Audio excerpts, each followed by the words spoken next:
বাংলাদেশে যে উত্তাল গণজোয়ার তৈরি হয়েছে, অবস্থা দৃষ্টে মনে হচ্ছে ওই আলেমের পা ধরে ওর মাপ চাওয়া লাগবে। চিল্লা এখন ঠিক কিনা?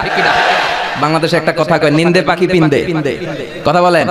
কোনো মৌলবাদী দল এখানে ক্ষমতায় আসবে তার কোনো সম্ভাবনা নাই। বাংলাদেশের 52 বছরের ইতিহাসে দেখা গেছে যে কখনোই কোনো মৌলবাদী দল তারা ক্ষমতায় আসতে পারেনি, বরঞ্চ তাদের যে শক্তি, সেই শক্তি দিন দিন ক্ষীয়মান হয়ে এসেছে। আমরা বাংলাদেশের মানুষের আস্থার উপর আস্থা। নাকি চাঁদাবাজি করে, বিএনপি নাকি দখলবাজি করে, বিএনপি নাকি ওই যে কে যেন আজহার নাকি মাসার একজন আছে, আগে ওরা খাইছে এখন এরা খেতে চায়, নাকি বলছে না? একদল খাইছে আরেক দল খাওয়ার জন্য রেডি হয়ে আছে। আমরা এরকম চাই না। বিএনপি চাঁদাবাজি করছে, দখলদারি করছে। আরে ভাই, আপনি এসব প্রমাণ করে দেখান যে বিএনপি কোথাও চাঁদাবাজি বা দখলদারি করছে।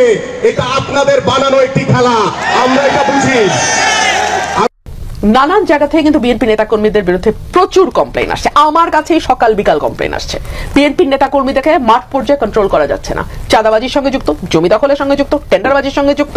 আমার এলাকাতে পথধারী নেতারা কেউ মাটি ভরাট করে, নদীর উপরে জমি দখল করে, আরেক উপজেলায় পথধারী নেতারা মামলা বাণিজ্য করে। তো কন্ট্রোল করা তো যাচ্ছে না। কেন্দ্রের খবর পাঠানো হয়েছে, কেন্দ্র কোনো অ্যাকশন নেয় নাই। ভিডিওটা শেয়ার করেন, অত্যন্ত গুরুত্বপূর্ণ। ভিডিওটা শেয়ার করেন। আপনাদের কাছে আমি অনুরোধ করছি, লাইভের শুরুতে ভিডিওটা শেয়ার করেন।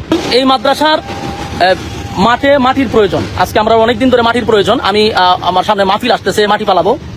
বিএনপির যারা আছেন, আমরা আপনাদেরকে মহব্বত করি। আপনারা নির্যাতিত একটা দল, আপনাদেরকে মহব্বত করি। আপনারা যে মাঝে মাঝে বলেন যে কে চাঁদাবাজি করে, তো আপনাদের দলের লোকেরা যদি এইভাবে মাদ্রাসা মসজিদ থেকেও চাঁদাবাজি করে, এটা কি আপনাদের দলের জন্য কোনো কল্যাণ বয়ে আনবে? আমারে বলেন, এটা কি বিএনপির জন্য কোনো কল্যাণ হবে? মাদ্রাসা মসজিদ তো মানুষ মানার কথা। আমার মাদ্রাসাটা আমি যুদ্ধ করে মাদ্রাসা করছি, আজকে আমার মাদ্রাসা মাটি ফেলাবো? এখানকার চেয়ারম্যানে তার গুন্ডা বাহিনী দিয়ে আমার মাদ্রাসার মাটি আটকে দিব কেন? আমি বারবার অনুরোধ করছি আমার মাদ্রাসাটা ছেড়ে দেন। এরপরে এরা বলতেছে চেয়ারম্যানের নির্দেশ, মাটি ছাড়া হবে না। 2টা গাড়ি আমার সকাল থেকে আটকে রাখছে, আমি আমাদেরকে বেতন দিতে হবে না? 2 গাড়ি আমার রেখে দিছে। কোনো কথা তারা শুনতে রাজি না। টাকা দিব, তারপরে তারা মাটি ছাড়বে।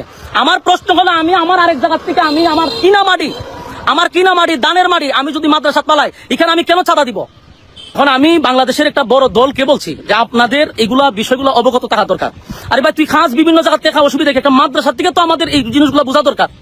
উনি আমার মাদ্রাসার মাটিটা আটকে রেখে দিছে। আমি ওনারে ফোন দিছি, দেওয়ার পরে কিন্তু লাইভে আসছে। ওনারা আমি কয়েকবার ফোন দিছি, উনি আমার ফোনটা ধরে বলছে যে তোমার সাথে তো আগেরও কথা হয়েছিল, তুমি টাকা পয়সা দিলা না কেন? অথচ আগে একবার মাদ্রাসার মাটি ফালাইতে ওনাকে আমি 20,000 টাকা চাঁদা দিছি। উনার নিজস্ব লোকেরা আমার কাছ থেকে এই 1,000 টাকা নিছে। আমার কাছে প্রমাণ আছে, ডকুমেন্টস আছে, উনি যে আমার কাছ থেকে চাঁদা নিছে, এটার ভিডিও ক্লিপ আমার কাছে আছে।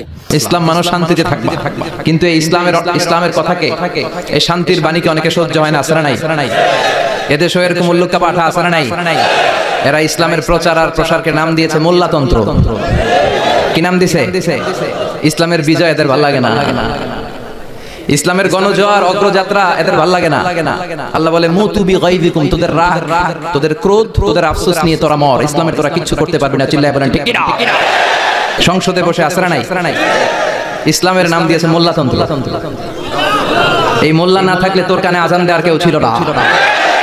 এই মোল্লারা না থাকলে তোর বাবা মার বিয়ে পড়িয়ে তোকে হালাল পন্থায় দুনিয়াতে আনার কেউ ছিল না। এই মোল্লারা না থাকলে জানাজাটা দেওয়ারও তোর শেষকালে কেউ থাকবে না। চিল্লায় বলেন ঠিক কিনা? সে ইসলামপন্থীদের গালি দেয়। আহমদ শফির মতো এত বড় জগৎ বিখ্যাত মুহাদ্দিসকে গালি দেয়, কিন্তু বাংলার জমিনে তাওহীদ প্রিয় মুসলমান এদের কথায় কান দেয় না। এরা কাদের লেজে পাড়া দিয়ে ক্ষমতায় গিয়েছে সবার জানা আছে। চিল্লায় বলেন ঠিক কিনা? বাংলার জমিনের লোকজন তাহাজ্জুদ পড়ে দোয়া করে, আল্লাহ ঘরে ঘরে আহমদ শফি দাও, ঘরে ঘরে আল্লামা সাইদি দাও, ঘরে ঘরে মুফতি আমিনী দাও, ঘরে ঘরে দেশপ্রেমিক আল্লাহওয়ালা, নবীওয়ালা, কোরআনওয়ালা লোক দাও। চিল্লায় বলেন ঠিক কিনা? আপনার ইসলাম সহ্য হয় না, আপনার আলেম ওলামা সহ্য হয় না, আপনার কাদিয়ানীদেরকে সহ্য হয়, এটাই প্রমাণ করে আপনি কাদিয়ানীদের দালাল। এই বাংলার জমিন এটা ইসলাম প্রিয়দের জমিন, যে জমিনে আল্লাহু আকবার ধ্বনির সাথে সূর্য উঠে যায়, আল্লাহু আকবার ধ্বনির সাথে সূর্য ডুবে যায়, সে দেশে আর কিছু থাকবে না, থাকে ইসলাম থাকবেই, আর কিছু থাকবে না, থাক কোরআন থাকবেই।